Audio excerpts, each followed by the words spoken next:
ay dadako na no, sa atin pong patuloy na pagsamba sa ating Panginoon. Siyempre, hindi naman po pupuwedeng sumasamba tayo sa Diyos ano, nang hindi po natin pinag-aaralan ano, hindi natin pinapakinggan, tinatalakay ano po yung kanyang mga salita.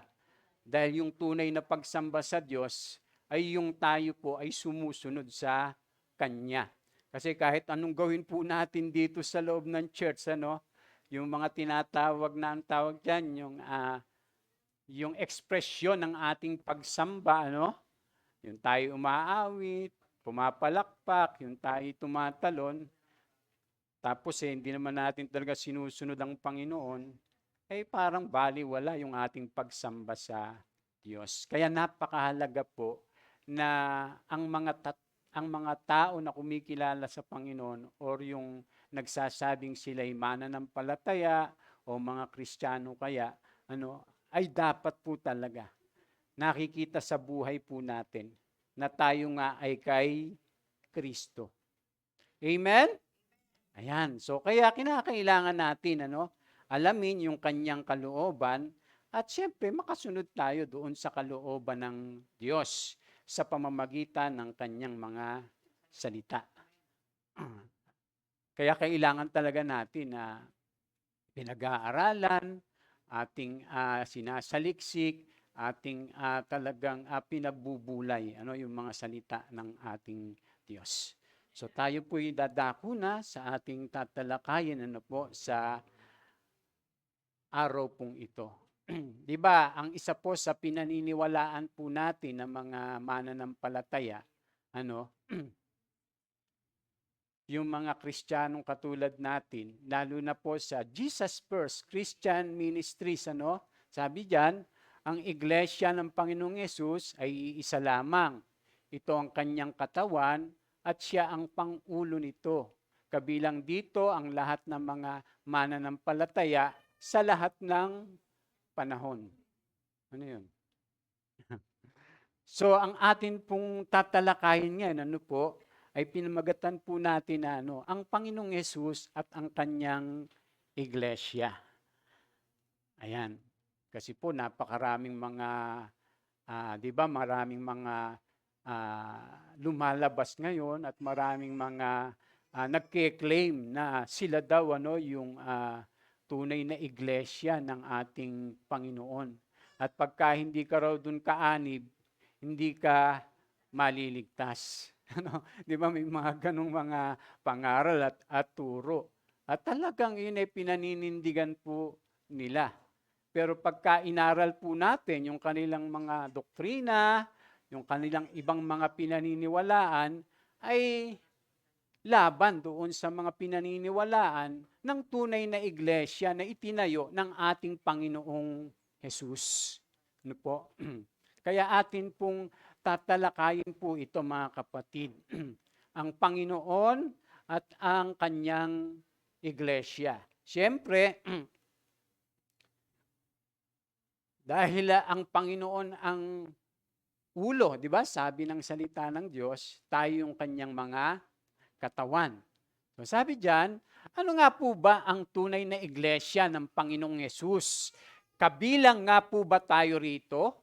Tama ba ang pakikibilang natin sa JFCM o yung Jesus First Christian Ministries? Sa paniwalang ito ay karugtong ng iglesia ng Panginoong Yesus. Mahalaga po ang mga tanong na ito sa isang seryosong Kristiyano sapagkat sila ang katiyakan ng sinamahang iglesia ay kinalulugod at kasama sa babalikan at makakasama ng Panginoong Yesus sa walang hanggan.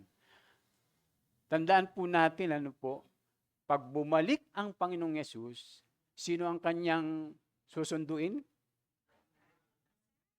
Yung church. Siyempre, pag sinabi pong church, yung mga mananampalataya. Yung mga mananampalataya. At pagka bumalik na ang ating Panginoong Yesus, di ba, kinuha niya na yung church. Ay, kagimbal-gimbal po ang mangyayari naman dun sa mga maiiwan. Kaya dapat siguruhin po natin na pag bumalik ang Panginoon, sama-sama tayo. Hindi pa naman pwede doon ang sumabit. Ano? Na pagka dumating si Lord, tumaas na, halimbawa, tumaas na ako, sasabihin nyo, Pastor, pasabit naman. Ay, hindi pwede. O kaya naman, tumaas na kayo, ako sasabit sa inyo. Hindi pwede yun. Ano po?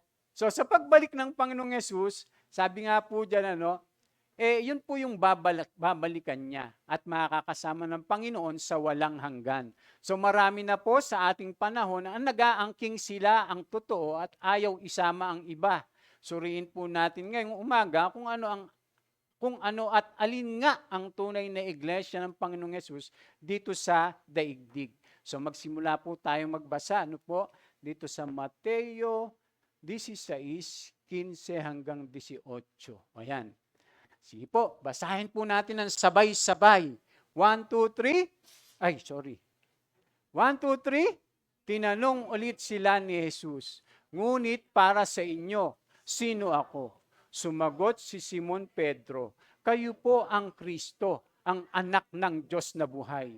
Sinabi sa kanya ni Jesus, mapalad ka, Simon na anak ni Jonas, sapagkat ang katotohanan ito'y hindi inihayag sa iyo ng sino mang tao, kundi ng aking Ama na nasa langit.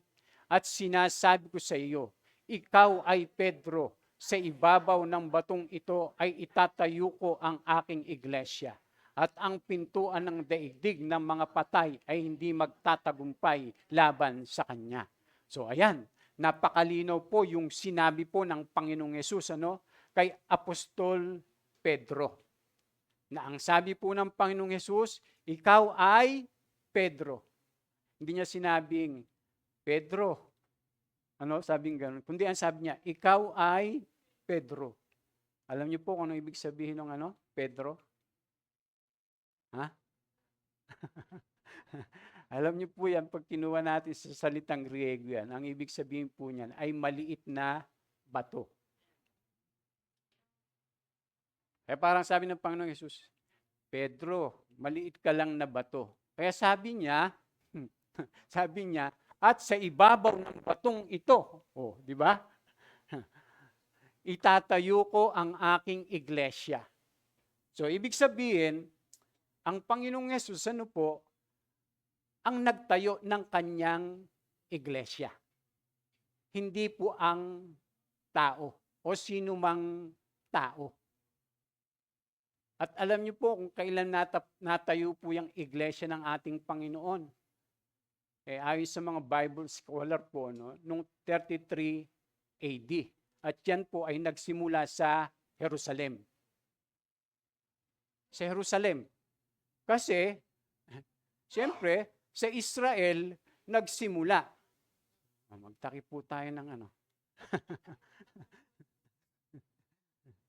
Sa Israel, nagsimula po yung iglesia ng ating Panginoong Jesus. At doon po sa Jerusalem po yun, mga kapatid.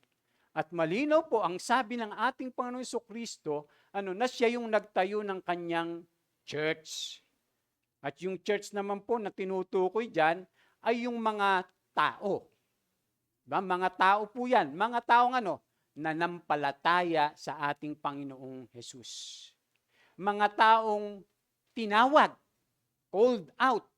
Tinawag po yan ng ating Panginoong Jesucristo. Kaya po yung church, yung iglesia, hindi po talaga yan, gusali. Hindi yan malalaking building o magagarang mga struktura. Ang sabi nila kasi, pagka dumating daw ang Panginoon, yun ang aanuhin. Kaya pag wala ka dun sa loob, hindi ka maliligtas. Hindi po. Pag dumating ang ating Panginoong Yesus, ang kanya pong kukunin, ay yung mga tinawag. Yun yung mga pinili. Yun yung mga hinirang. Yun yung mga nanampalataya sa ating Panginoong Jesucristo. Yun yung mga nakipag-isa at nagbalik loob sa Kanya. Amen? Yun po yung church. Kaya po hindi ko mo halimbawa, yung may nabasa tayo na, Ang pangalan ng simbahan nila, Iglesia no Cristo. Ay, Iglesia. Iglesia ni Cristo pala. Ano? Yun ay yung totoo. Alam niyo po, ang daming gumagamit ng pangalan ng Panginoon. At sa huling araw, di ba, sabi ng Panginoong Yesus, maraming lalabas na mga bulaang guro, bulaang propeta, bulaang mga ngaral, at gagamitin ang kanyang pangalan.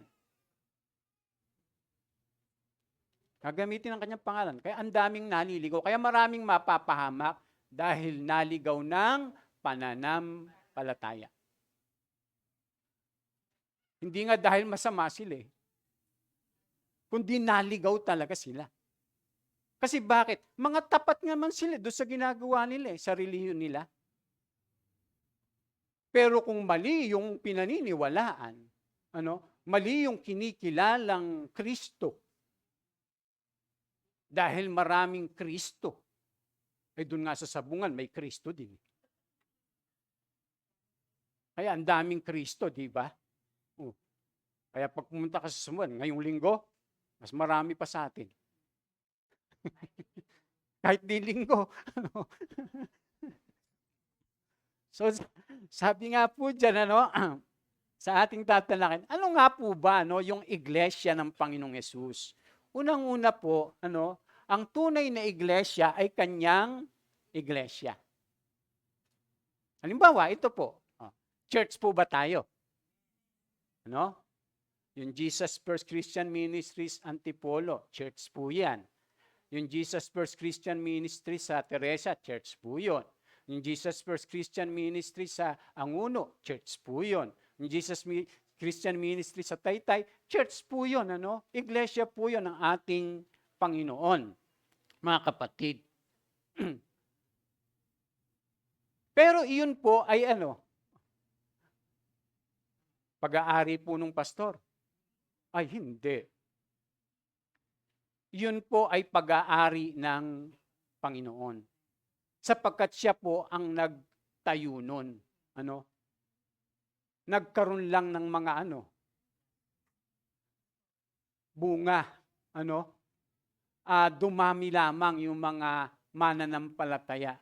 Kaya kahit saan po tayo naroon, nasa Mandaluyong man, nasa Anguno man, nasa Taytay man yung church, nasa Antipolo man, basta tayo po ay nagsasama-sama katulad po nito. Tayo po ay iglesia ng ating Panginoong Yesus. Bahagi po tayo ng kanyang katawan. Amen? Bahagi po ng katawan to ng ating Panginoong Yesus. Kasi po may tinatawag na universal church. Kaya nga po yun yung tinatawag na Catholic. Pag sinabing Catholic, universal. Pero iba rin po yung Roman Catholic. Magkaiba po yun. Pero tayo po, bahagi nung tinatawag na Catholic Church. Yun yung universal church na katawan ng ating Panginoong Jesus. Mga kapatid. Pero ito po, mga local church po ito. Sa Jesus First nga sa atin, mayroon pang tinatawag na extension church. Mayroong house church. Ano pa ba? May local church. Di ba? Pero lahat po iyon ay bahagi ng katawan ng ating Panginoong Jesus. Yung pong church ay tunay na iglesia ay kanyang iglesia. Sapagkat sabi diyan, itatayo ko ang aking iglesia. Dito mga anak, paupuin niyo sila. Dito, anak. Dito, maluwang dito. So, itatayo. So, ang Panginoon ng Jesus ang nagtayo. At ang may-ari ng church ay ang Panginoong Jesus. Hindi po kami. Hindi po yung pastor. Kaya lang may mga pastor ngayon parang yung church niya hinahawakan niya, hinahandle niya parang sarili niya, no? Parang ang nasusunod yung ano na lang yung pastor ano? Parang dinidiktahan na lang ano yung church. Ay hindi po pupuwede 'yon. Kaya nga po tayo dito sa church ay sinisikap po natin ano bilang isang iglesia o katawan ng Panginoong Hesus ay ia-apply po natin kung ano po yung itinuturo ng Panginoong Hesus sa kanyang iglesia na walang iba kundi yung kanyang katawan. Kaya nga po, halimbawa, pag maglalagay tayo ng mamumuno sa church, kung ano yung sinasabi ng ating Panginoong Hesus o ng kanyang mga salita, sinisikap natin na iyon yung ating inia-apply. Tapos, ano pa man yung mga pamantayan ng ating Panginoong Hesus sa church, ng iglesia niya, yun yung ating inia-apply. Halimbawa, kung kinakailangan magdisiplina tayo, dahil sabi ng salita ng Diyos, kung kailangang itiwalag, yung dapat itiwalag, ayun yung sinasabi ng salita ng Diyos. Hindi basta-basta na lang pababayaan natin kung merong ginagawang ganito, ganire, o kasalanan o kasamaan kaya. Kinakailangan po yun ay dinidisiplina at itinutuwid. Sapagkat ayaw ng Panginoon na yung kanyang iglesia, ay namumuhay saan? Sa kasalanan. Kaya pinapatiwalag nga So merong mga pamantayan ng Panginoong Yesus. Hindi nung tao o nung mga namumuno sa church. Hindi po kami. Ang atin pong patuloy na inia-apply ay yung pamantayan, yung mga panuntunan ng ating Panginoong Hesukristo sa kanyang iglesia. Sapagkat kanya po ito. Hindi po ito atin, hindi rin akin, kundi sa ating Panginoong Hesukristo. Hindi doon sa mga namumuno. Kaya yung iba, 'di ba, may mga ibang mga ewan ko kung Christian na pagkahalimbawa na itutuwid ng konti. O kaya naman napagsasabihan ng konti. Abay, yung iba nag-aano ka agad, nagwawala na. Nagtatampo ka agad. Alam nyo, napakapalad po ng isang church kapag yung pastor, yung mga namumuno, yung elders, yung mga pinamumunuan, lalo na pagka yung merong hindi tama, ay naitutuwid. Napakapalad po ng church kapag ganun po yung ginagawa ng namumuno. Pero pagka kayo'y pinababayaan namin, ay wala kaming pakialam sa inyo. Hindi namin kayo mahal pagka ganun. Pero kayo, mahal na mahal namin. Kami kaya, mahal nyo kami. Salamat naman. Di ba? Kaya pala sabi ng Panginoon, tingnan nyo, magmahalan kayo. Di ba? Magtuwiranan kayo. Di ba? Yan, magtiisan kayo. Di ba? Kaya pagtiisan natin yung isa't isa. Hindi naman tayo mga perfecto. Dito tayo matututo lahat sa church. Pagka ayaw natin magpatuwid, aalis ka. Ay nako, lalo kang lalala. Kasi pagpunta mo doon sa isang church, ganun ka pa rin.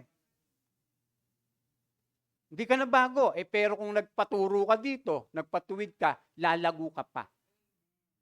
Ganun po yun. Kaya nga tayo inilagay ng Panginoon sa isang church na kanyang pag-aari. Dahil ang gusto ng Panginoon, matuto tayo, lumago tayo, makapaglingkod tayo sa Kanya sa pamamagitan ng Kanyang iglesia. Dahil ang gusto niya, maglingkod tayo sa isa't isa. Kaya ginagawa namin yung parte namin bilang paglilingkod, bilang pag-ibig. Amen? Amen. Parang ayaw nyo yata Ano pa po? Ito ay tatag ng Panginoong Yesus, hindi ng sinuman. So sa ibabaw ng batong ito, itatayo ko ang aking iglesia. Parang sinasabi ng Panginoong Yesus kay Pedro, Ikaw ay Pedro, sa ibabaw ng batong ito, itatayo ko ang aking iglesia. Ay sino po ba yung bato ng kaligtasan? Si Kristo, siya yung pundasyong bato. Wala nang ibang pundasyon na natayo maliban sa ating Panginoong Heso Kristo. Kahit sa lumang tipan, binabanggit na yung rock of salvation, yung bato ng kaligtasan. Pagdating sa bagong tipan, sinabi niya, itatayo sa ibabaw ng batong ito, itatayo ko ang aking iglesia. Kaya siguruhin natin, doon tayo kay Kristo nakatayo. Kasi, sabi dito, ito ay mananaig laban sa lahat ng mga kaaway ng Panginoong Jesus.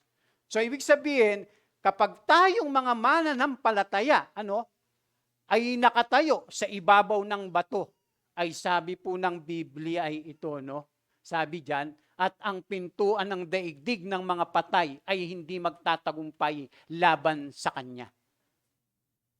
So kung si Kristo yung ating sandigan, kung si Kristo yung ating pundasyon, na walang iba, kahit po, sabing ganyan ang ating Panginoong Yesus, kahit yung pintuan ng daigdig ng mga patay, ay hindi magtatagumpay laban sa Kanya. Kaya kahit ano pang mangyari mga kapatid, kahit ano pang dumating sa atin, kahit ano pang pagdaanan natin, kapag tayo po ay nakatayo sa ibabaw ng bato, mga kapatid, hinding-hindi makapapanaig yan. Sapagkat napakatatag, napakatibay ng ating tinatayuan. Walang iba kundi ang ating Panginoong Hesukristo. Kaya napakatalino mo napakatalino natin, napakarunong natin. Kapag tayo po ay nakikinig at sumusunod sa salita ng Diyos. Matutulad siya sa isang taong nagtayo ng bahay sa ibabaw ng bato. Sabi, umulan, bumaha, bumagyo, lumakas ang hangin, pero nanatiling nakatayo sa ibabaw ng bato ang bahay na iyon. Ang sabi, yung nakikinig at nagsasagawa. Kaya kahit pagdaanan ng mananampalataya, pag siya'y sumusunod sa Panginoon, mananagumpay siya. Amen? Sabihin natin, mananagumpay ako. Kasi nga, sabi nga, more than conqueror pa nga, higit pa nga sa mananagumpay. Kasi napagtagumpayan na nga ng ating Panginoong Yesus. Kahit nga yung kamatayan, kahit yung mga pagsubok, yung mga paghihirap, yung mga tiisin, yung mga tukso, lalong-lalo na yung kamatayan, napagtagumpayan ng ating Panginoong Jesucristo. Kaya yung mga mananampalataya ay nagtatagumpay sa pamamagitan ng pananampalataya sa ating Panginoong Jesus. Isang malakas na palakpak para sa ating Panginoon. Totoo po mga kapatid, kaya sinabi ng Panginoong Yesus na kahit na ang pintuan ng daigdig o ng Hades ay hindi makapananaig. Dahil sa Kanya tayo nakatayo. Tingnan niyo po, alam niyo po nung hindi pa nga po na born again si Pablo, hindi pa nakakakilala sa ating Panginoong Yesus, ganito po yung kanyang ginagawa noon. Kasang-ayon si Saulo. Si Saulo pa po ang pangalan niya, bago siya maging Pablo. Kasang-ayon si Saulo sa pagpatay kay Esteban. Nang araw na iyon, nagsimula ang mahigpit na pag-uusig laban sa iglesia kita nyo, sa Jerusalem nagsimula talaga ang iglesia. Hindi po sa Pilipinas.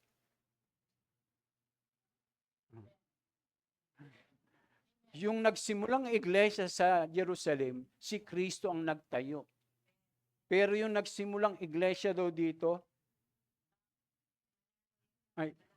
naman. Si Manuling, hindi. Sorry. Yung tao yung nagtayo, 1914. Opo, natayo po yun.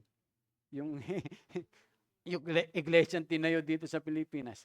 Pero, yung pong iglesia na itinayo ng Panginoong Hesus, sa Jerusalem nagsimula. Paano mapupunta rito? Ano? Alam niyo po, sabi nga rito, no? At maliban sa mga apostol, ang lahat ng sumasampalataya ay napunta sa iba't ibang lugar sa lupain ng Judea at Samaria. Si Esteban na may inilibing ng mga taong may takot sa Diyos at tinangisan ng gayon na lamang.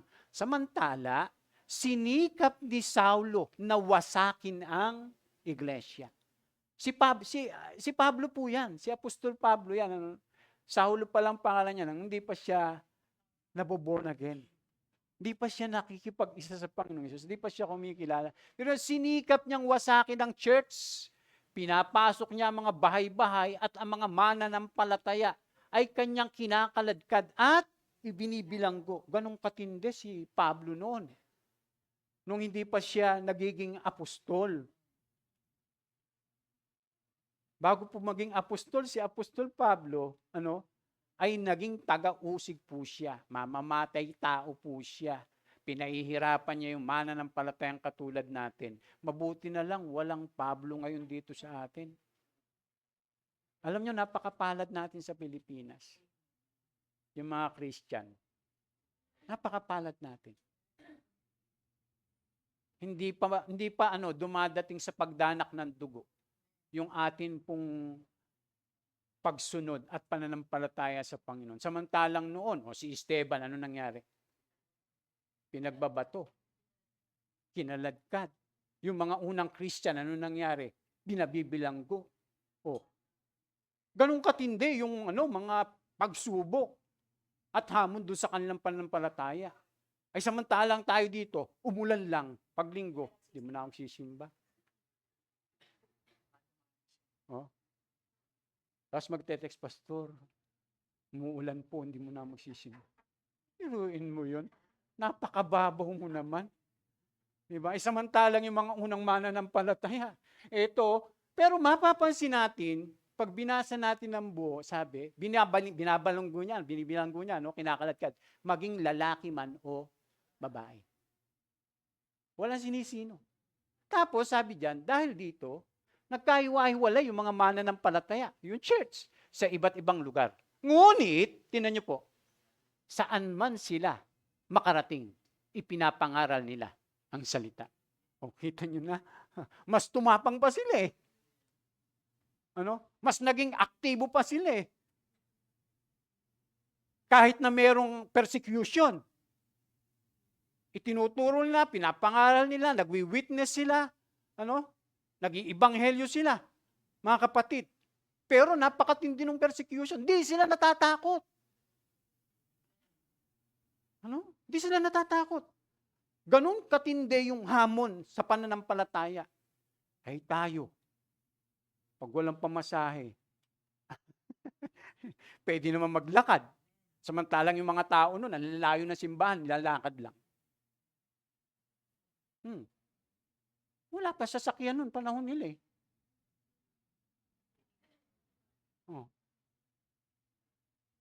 Ngayon nga, magkasasakyan yung iba. May sasakyan na nga. Di ba, minsan, imbis na sa church pumunta, di ba, yung mga ganon. So, may problema pagka ganon sa ating pananampalataya. Kaya mga kapatid, magtapat po tayo sa ating Panginoon. Yung mga pinagdadaanan natin, yung mga nangyayari sa atin, ay hindi pa talaga yan tinatawag na tribulation. Alam niyo po ba na kung bakit minsan kinakailangan nating dumaan sa mga pagsubok?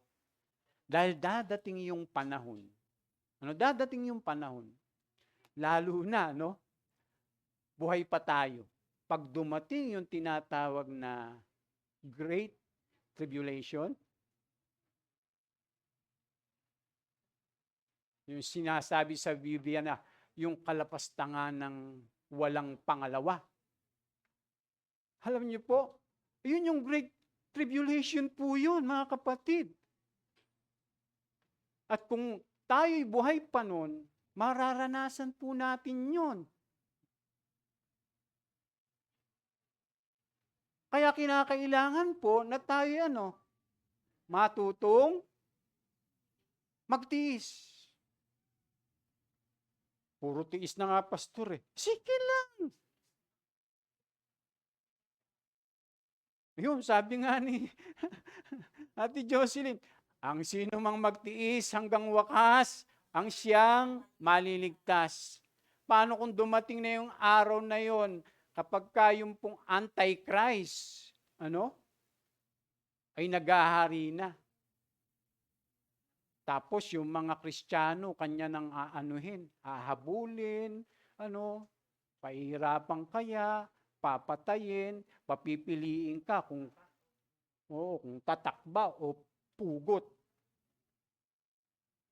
Sige nga. Ay hindi. Akala niyo po yung sinasabi ko, mga lang. Pag pinag-aralan po natin yung pagbalik ng Panginoong Yesus, yung mga events, na pwedeng mangyari na naandito pa tayo. Kaya mapalad yung mga nauna sa atin eh. Hindi na mararanasan yun eh.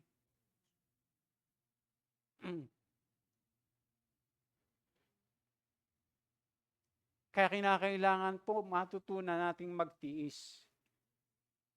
Kasi ang Panginoong Yesus, sabing gano'n, sabi nga ni Peter, nang si Kristo ay magtiis, binigyan niya tayo ng halimbawa na dapat tularan. Kaya mga kapatid, ito po yung nangyari sa church. Pero nagpatuloy sila. Ito ay iisang iglesia sa lahat ng lugar at sa lahat ng panahon. Yan po yung church ng ating Panginoon. Sabi diyan, basahin po natin. 1, 2, 3. Dumalo kayo sa masayang pagtitipon ng mga itinuturing na panganay. Ang kanilang mga pangalan ay nakatala sa langit. O, di ba?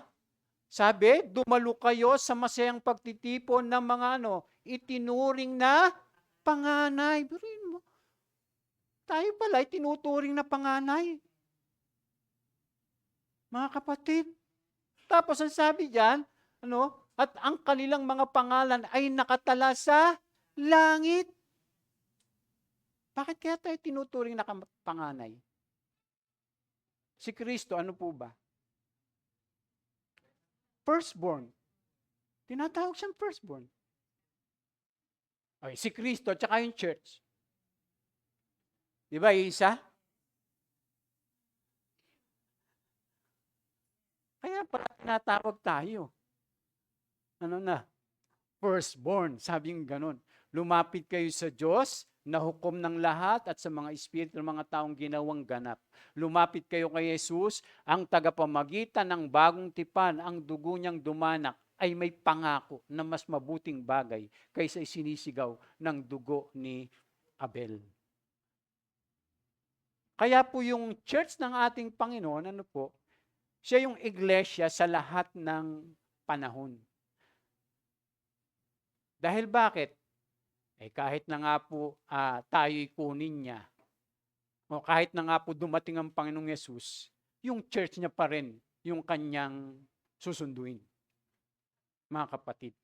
At yun po yung mga mananampalataya. Ano pa po? Wag na natin yan. Di ba? Kapag tayo po'y naging Kristiyano na, anong sabi po ng Biblia? Si Kristo ay tulad ng isang katawan na may maraming bahagi, kahit na binubuo ng iba't ibang bahagi. Ito ay nananatiling isang katawan. Kaya po yung church, iisa lang po yun. Yun yung katawan ni Kristo. Yung tinatawag na Catholic Church. Hindi Roman Catholic ha, nililinaw ko. Pag sinabing Catholic ay Universal Church. At dun po sa Universal Church na yon, bahagi po yung lahat ng iglesia. ng ating Panginoon. Kasi iisa lamang po yung katawan ng Panginoon. Marami nga lang mga bahagi. Amen. Kaya halimbawa, yung church sa Amerika, church sa Europe, church sa Pilipinas, yan po ay iisa lang, mga kapatid. Yan po yung katawan ng ating Panginoong Jesus. Tayo'y mga bahagi lamang. Sabi po rito, maging Hudyo o Hentil, alipin man o malaya, tayong lahat ay binautismuhan sa isang espiritu upang maging isang katawan. Ano po ang ibig sabihin nun? Tayo po, ay binautismuhan sa iglesia, sa katawan ng ating Panginoong Jesus. Ibinilang niya po tayo sa katawan ng ating Panginoong Hesukristo. Kaya po yung mga Christian, hindi pwedeng walang church. Hindi pwedeng walang church ang isang mananampalataya. Hindi pwedeng wala siyang kinabibilangan. Mga kapatid, kaya hindi ka pwedeng mabuhay, sinasabi mo na Christian ka, tapos hindi ka nakikibilang sa isang iglesia. Hindi pwede po yun, mga kapatid. Yung sasabihin mo lang, basta ako pastor, wala akong church, pero mananampalataya ako. Ayoko dyan sa church na yan. Kasi mga mga mapagkunwari. May mga ganon. Hinahatulan mo pa. Kasi naiinis ako doon sa isang kabataan doon. Ayoko makita mukha nun. Di ba may mga ganon? Ayoko dun sa church niyo, pastor, kasi yung isang kakilala ko dyan, asaway din. Di ba? Minsan may mga ganon tayong naku po mga kapatid, kahit saan ka magpunta ng church, merong ganon talaga. Alam nyo, kaya nga tayo lalago kapag meron kang nakakaaway doon sa church. Pagka natutunan mo na magpatawad, doon, kung saan ka nakabilang, lumalago ka. Lumalago ka. Mga kapatid, dito po tayo matututo, mga kapatid. Kailangan unawain po natin mabuti. Yung salita ng Diyos. Kaya tayo inilagay sa church, may pananagutan tayo dyan.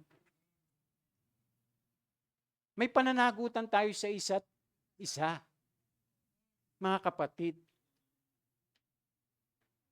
Tapos, tayo po mga kapatid, minsan hindi talaga magkakasundo.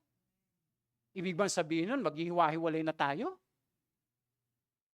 Ang mahirap lang, pagka merong mga halimbawa, itinutuwid na tayo, tinuturuan na tayo rito, sinasaway tayo, ay ayaw nating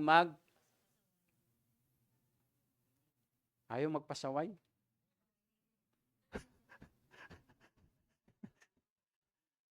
Yun yung mahirap. Samantalang, ang sabi ng salita ng Diyos, tayo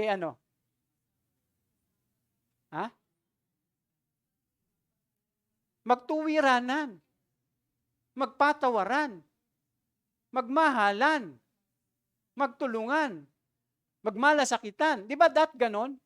Magpaumanhinan. Nasa Biblia ba yun? Tingnan nyo, pag ayaw mong paumanhin, anong gagawin mo? Alis ka na. Hindi ka na natuto. Sabi ni Gary Valenciano, hindi ka natuto.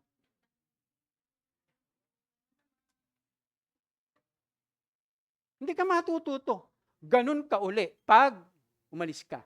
Pag may nangyari na naman, ganun ka na naman. Nilipat ka na naman. Lahat na napuntahan mo. Parang ang grasshopper. Kaya butterfly. Diba? Kaya po merong meron pong mga turo ang ating Panginoong Yesus pagdating po sa pagsasamahan ng mga mananampalataya. Amen? dapat, ano, nagpapaumanhinan tayo. Sabi nga ipanalangin nyo ang isa't isa. O, ba, pagpe-pray mo yung kapatid mo, nagalit, Lord, sana patawarin na ako ni sister. Lord, sana patawarin na ako ni brother.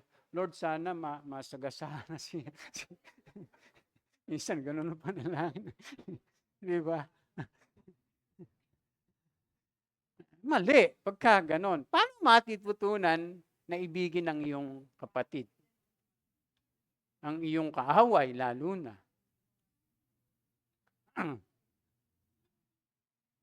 Kaya wag po tayo nasasaktan, mga kapatid, pagka tayo po ay nagtuturuan. Magturingan po tayo na magkakapatid. Yung tunay na magkakapatid. Wag din tayo magtatampo pagka yung yung simpleng lang. Simpleng, di lang nabati, di nakamayan, hindi napansin, o hindi pinansin. Hindi lang hindi na-picturean.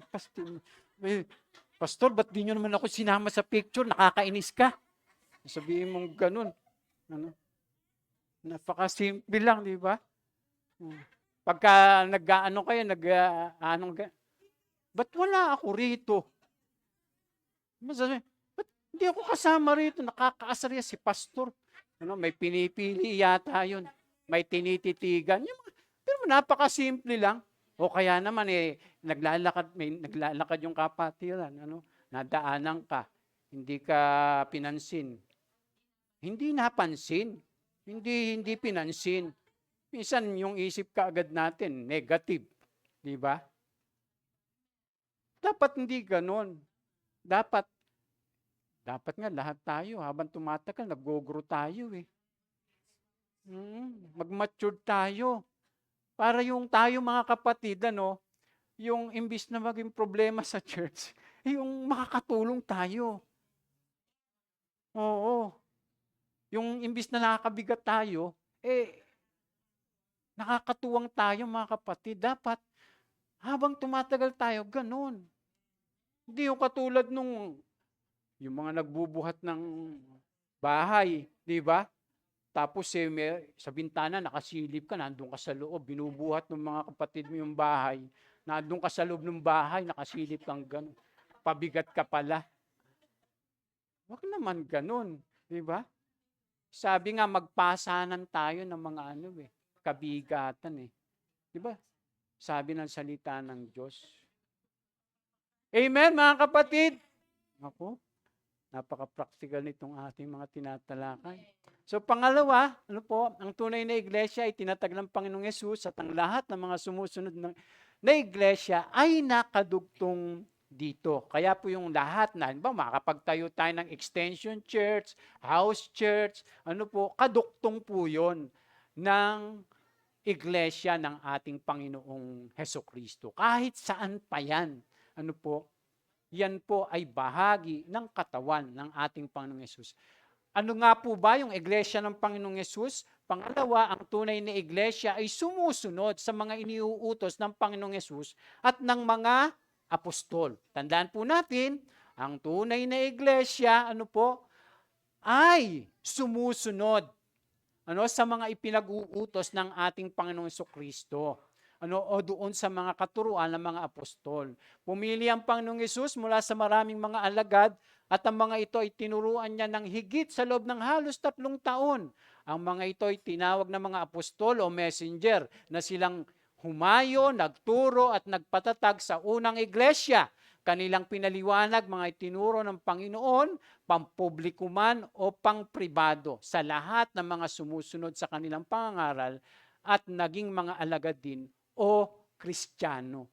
Kaya po yung church, 'di ba? Yung church, mapapansin natin, 'di ba? Yung mga sulat ng mga apostol, halimbawa sa iglesia sa Roma. Ang sulat ni Pablo sa iglesia sa Roma. Sulat ni Pablo sa iglesia sa Corinto. Sulat ni Pablo sa iglesia sa Galacia. Sulat ni Pablo sa iglesia sa Thessalonica, 'di ba? Sa Filipos. Tapos iba pa yung mga sulat na Pedro, ni Santiago, ni Juan. Puro sa iglesia yun sinulat. At yung mga sinulat nila, yung mga katuruan nila, galing po sa ating Panginoong Yesus yun. Na dapat po naman tayo, pinabasa natin, pinag-aaralan natin, ano po, ating sinasaliksik, yun yung ating pinagsisikapan na inia-apply ngayon, mga kapatid. Amen? Kaya po, sabi diyan, sila po ay mga naano, born again.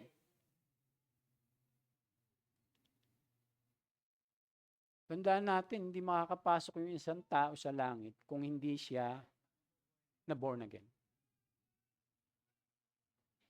Malinaw po sa Biblia, mga kapatid, ano?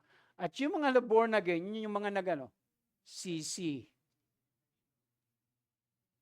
Yung mga nagbalik loob sa Panginoong Yesus, yung mga nanampalataya. Kaya nga si Apostol Pedro, yun po yung kanyang pangaral. Sumagot si Pedro, pagsisiyan ninyo talikuran ng inyong mga kasalanan at magpabautismo kayo sa pangalan ni Jesucristo upang kayo patawarin at ipagkakalob sa inyo ang Espiritu Santo. Eto nga mga kapatid, halimbawa, nagsisi na tayo. Nagpabautismo na tayo sa tubig. Ang alam nyo pang, isang pang kulang, yung bautismo sa banal na Espiritu. Alam niyo po dapat sikapin natin pag tayo sumasamba? Yung tayo po'y mapuspos ng Espiritu Santo. Kasi kasama po yun dun sa pangako.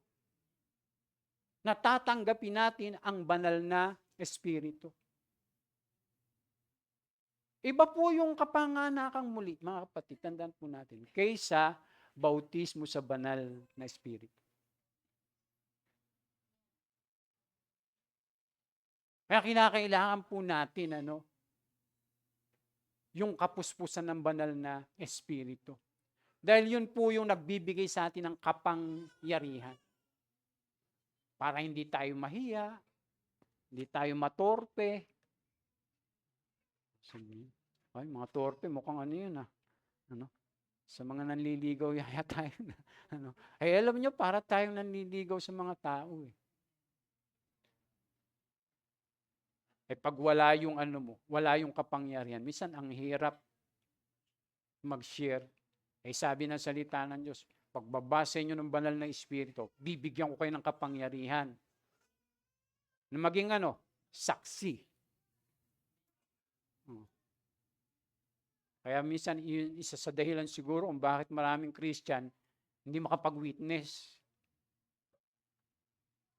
Ito sa totoo lang mga kapatid, nung mabaptize ako ng Holy Spirit, alam niyo po, kahit mga nagiinuman, sinisyahan ko noon. Bibigyan ko ng mga tracts. Sabi ko, namimigay lang po kami ng mga babasahin, galing po yan sa salita ng Diyos. Libre po yan, wala po yung bayad. Kasi meron namimigay ng tracts, may bayad Pwede po ba ako makapagbahagi sa inyo ng salita ng Panginoon kahit ilang minuto lang? Naka-1 oras ako, nangangaral sa kanila Habang nangangaral ako, nag-aalisan Ay, hindi, pinatapatagay nga ako nung una Hindi, totoo po mga kapatid. Na-experience ko po yan. Pag nag-share ako, nagbabahay-bahay kami noon. Personal evangelism, house to house, Mga kapatid, kaya sikapin natin, na tayo mapuspos ng banal na Espiritu. Pag tayo umaawit, sumasamba, ang nagbabaptize po ng banal na Espiritu ay ang Panginoong Yesus. Hindi po kami. Maaaring manalangin po kayo. Pwede pong manalangin kami para sa inyo. Na tayo mabautismo ng banal na Espiritu. Pero alam niyo po, nung ako'y mabaptize ng banal na Espiritu, walang nalangin sa akin. Nananalangin lang akong mag-isa. May katabi ako. Sabi ko, Lord, patunayan mo sa akin yung banal na Espiritu. Hinihingi po kasi yan Hinihingi po yan, hinihiling yan. Kailangan meron kang yung puso, desire, para maranasan natin. Yan po yung kapangyarihan na gagamitin natin, Hindi katulad pagka wala pag hindi yung kapuspusan ng Banal na Espiritu wala sa atin, parang puro manual lang yung ginagawa natin. Hindi katulad pag baptize ka, pag puspos ka, parang ang tawag doon? Hindi, parang automatic. O kaya, yung isa pa, yung dati, di ba, yung mga sasakyan, puro manual lang. Ano yung kasunod nun, yung bago? Power steering. Nagiging madali. Yung pangangaral, pagtuturo, pagpapahayag. Nagiging siyang natural na lang. Kasi yung kapangyarihan ng Banal na Espiritu ang nangunguna. Minsan pagka yung sa atin lang parang magandang po.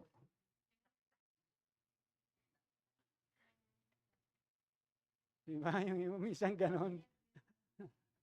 Kaya yung pong yung church, mga na-born again po yan. Sila yung mga na-born again.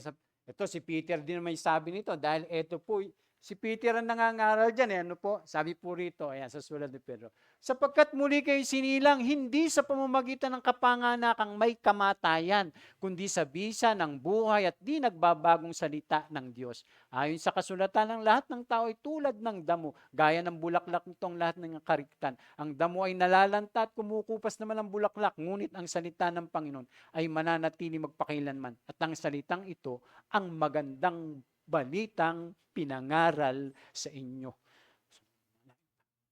So, ibig sabihin, yung magandang balita na narinig natin, kaya tayo na born again. Ano pa po, mga kapatid? Sila'y kumapit sa turo at kasanayan. Yung church, yung mga mananampalataya.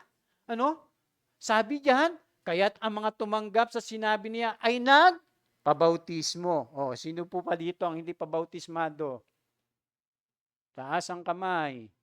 Yung hindi pa baptize, sige, wag yan. Ayan, si Brother Junel, si Brother Rolly, si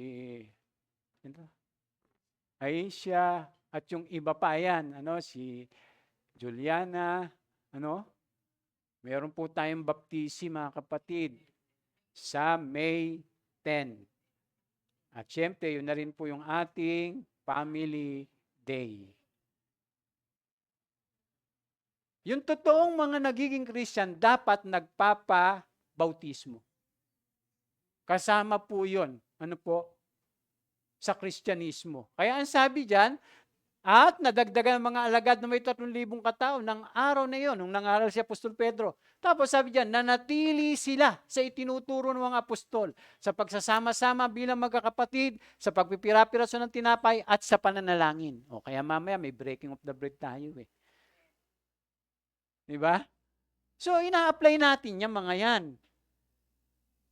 Dahil ang sabi ng salita ng Diyos, yung mga unang Kristiyano, yung church, yung mga mananampalataya, ay nanatili sila sa mga itinuturo ng mga apostol.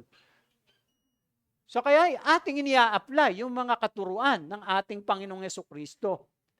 Kaya kung Kristiyano ka, kailangan magpabaptize. Kasi yun ang sabi . May ibig sabihin po yung bautismo, mga kapatid. Hindi basta tayo ibabaptize lang. Alam niyo po yung bautismo, pangako po yan sa Diyos. Nangangako ka na kaya ka magpapabautismo, na susunod ka na sa ating Panginoong Yesus. Tatalikuran mo na nga yung kasalanan mo . Tapos susunod ka na sa Kanya . Mangangako ka na hindi na si Satanas yung iyong paglilingkuran, kundi ang ating Panginoong Jesucristo na.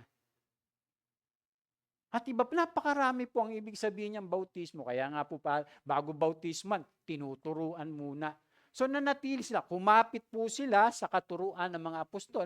Sila ay bumukod mula sa mundo. Bumukod sila. Bagaman nasa mundo tayo, pero hindi na tayo makamundo. Kaya nga si Apostol Pedro, sabi niya doon sa mga pinangaralan niya, marami pang inilahad si Pedro upang patunayan ang kanyang sinabi. At nanawagan siya sa kanila, iligtas ninyo ang inyong mga sarili mula sa parusang sasapitin ng masasamang lahing ito. Yun po yung sinabi niya doon sa mga nakapakinig sa kanya. Yung mga nagpa-bautismo, yung mga nanampalataya. Sabing ganon. So, ibig sabihin, kinakailangan lumalayo na tayo mga kapatid. Tinatalikuran na natin, yung luma, at tayo ngayon ay namumuhay na sa panibago. Amen? Hindi na tayo dapat katulad nung dati. Kaya nga po ang ibig sabihin nung church ay tinawag, papalabas. Galing sa kadiliman, patungo sa kaliwanagan. Yun po yung ibig sabihin ng church. Called out. Mga taong tinawag yon. Mga taong nanampalataya yon. Mga taong nakipag-isa sa ating Panginoong Yesus. Galing siya dun sa madilim na pamumuhay patungo sa kagilagilalas na kaliwanagan. Kaya naiiba yung mga mananampalataya. Hindi na siya katulad nung dati. Kaya nga sabi ng salita ng Diyos, ito na lang babasahin natin, hindi na lahat. Sabi diyan, huwag kayong makiayon sa takbo ng mundong ito. Magbago na kayo sa pamamagitan ng pagbabago ng inyong Sino magbabago? Tayo. Hindi po yan mamagicin ng Diyos. Hindi po yan mamagicin ng Diyos na mababago yung isip natin. Tayo po ang magbabago niyan. Susunod lang tayo sa mga utos, sa mga turo. Ang sabi ng Panginoon, ang sabi ng salita ng Diyos, kaya nga mga kapatid, alang-alang sa masagalang abang ng Diyos, ako'y nakikiusap na ialay ninyo inyong sarili bilang haing isang handog na buhay. Sino mag-aalay? Tayo. Tapos sumunod, sabi, banal. Sino magpapakabanal? Tayo. At kalugod-lugod sa Diyos. Sino gagawa nun para maging kalugod-lugod tayo? Tayo. Hindi mamagicin ng Diyos yun. Ang gusto ng Diyos, mga kapatid sa atin, ating Panginoong Yesus, yung kusang pagsunod. Tayong magpapasya. Susunod tayo sa Kanya. Kaya sabi, huwag na kayong umayon sa takbo ng mundong ito. Mag-iba kayo sa pamamagitan ng pagbabago ng inyong pag-iisip upang maunawaan ninyo ang kalooban ng Diyos kung anong mabuti, kalugod-lugod at ganap na kalooban niya. Kaya mga kapatid, tandaan natin lagi yung giga. Agigo pala, sorry. Ano po yun? Garbage in, garbage out. Kung ano po yung mga pinapasok natin sa ating mga isip, yun din po yung lalabas. Kaya makikita mo dun sa ginagawa, pagka madumi yung isip ng tao, di ba? Makikita mo dun sa buhay.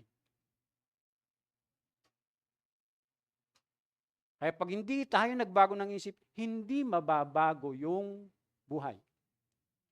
Ganun lang po kasi. Hindi mababago ang buhay pag hindi tayo nagbago ng isip. Kailangan sundin natin kung ano yung sinasabi ng Panginoon. At pag sinunod natin yan, nakita nyo po, di ba nagbabago tayo? Pag hindi natin sinusunod, walang nababago. Kaya pag konting salita ng Diyos, ang naririnig, konting pagbabago. Pag maraming salita ng Diyos, narinig, ni-apply natin, maraming pagbabago. Pag walang salita ng Diyos, walang pagbabago. Ganun po kasimple yan mga kapatid. Kaya pag ayaw mong tanggapin yung salita ng Diyos, hindi mo i-apply, hindi ka mababago.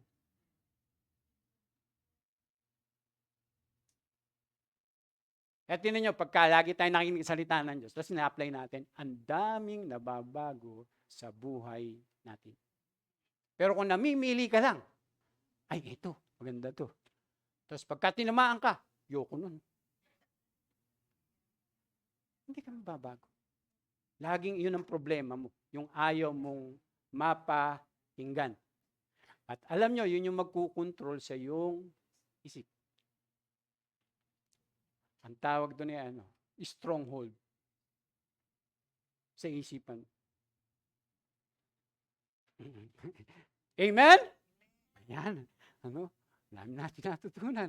Sila'y bumukod mula sa mundo. Last na po ito mga kapatid. Kaya sabi, bilang masunuring mga anak, huwag kayong umayon sa masamang pagnanasa tulad ng ginagawa ninyo noong kayo'y wala pang tunay na pagkaunawa. O ngayon, may tunay na ba tayo pagkaunawa? Di wag na tayong umayon, katulad noon. Kaya ang sabi, dahil ang Diyos na pumili sa inyo ay banal, dapat din kayong magpaka-banal sa inyong ginagawa. Sabi dapat magpaka-banal. Ang corny naman, pastor, sasabihin gano'n. Ayoko dyan sa born again, napaka-corny, napaka-banal naman. Aba, mga kapatid, utos ba yon? Utos yun. Sino gagawa nun? Tayo. Ang sabi, magpaka-banal. Hindi magbanal-banalan. Magkaiba po yun. Hindi naman sinabi na, kaya nga, magbanal-banalan kayo. Ang linaw naman, magpakabanal, sabi. Dapat din, dahil ang Diyos na pumili sa inyo, tingnan nyo, pumili, di ba? Pinili tayo. Tinawag tayo. Hinirang tayo. Anong gagawin natin? Dahil siya'y banal, dapat din kayong magpakabanal sa inyong ginagawa. Sapagkat nasusulat, magpakabanal kayo, sapagkat ako'y banal. Kaya pagdating doon sa mga susunod na verse, walang tinatangi ang Diyos. Pinapahalagahan niya ang bawat isa ayon sa mga ginawa nito. At dahil tinawag niya siyang Ama, igalang ninyo siya habang kayo'y nabubuhay. Tapos sabi diyan, alam ninyong kung ano ang pinantubos sa inyo sa walang kabuluhang pamumuhay na inyong minana sa inyong mga magulang. Ang pinantubos sa inyo'y hindi ang mga bagay na sisira o nauubos tulad ng ginto o pilak, kundi sa pamamagitan ng mahalagang dugo ni Kristo. Siya ang korderong walang batik at kapintasan. So mga kapatid, iniligtas ka na, iniligtas na ako. Iniligtas na tayong lahat. Tinubos tayo ng Panginoon. Ang pinantubos niya sa atin ay yung kanyang sariling dugo. Kaya niya tayo niligtas, ayaw niya, na yung buhay natin ay manatili saan? Sa kasalanan. Kundi, ang nais niya ay mamuhay tayo ng ayon, dun sa kanyang layunin, kung bakit niya po tayo nilikha. Para makapagbigay tayo sa kanya ng karangalan. Amen? Palakpakan po natin ang ating Panginoon. Maraming salamat po at pagpalain po tayo ng